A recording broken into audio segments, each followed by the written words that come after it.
Hey guys, and welcome back to this channel. In this video I'll be showing you guys how you can add in your signature on Google Docs. So select any document that you want to add the signature to. I'm just going to open this random one. Select insert and select drawing and select new.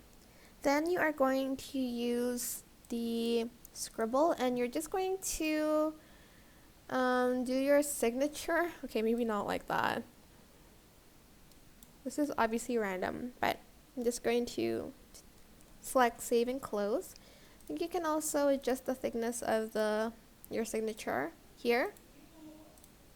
So once you're done, you're just going to press save and close, and you can adjust the size here. And that's basically it, really. I hope this tutorial was helpful for you guys. Don't forget to like, comment, share, and also subscribe to this channel if you haven't done that already.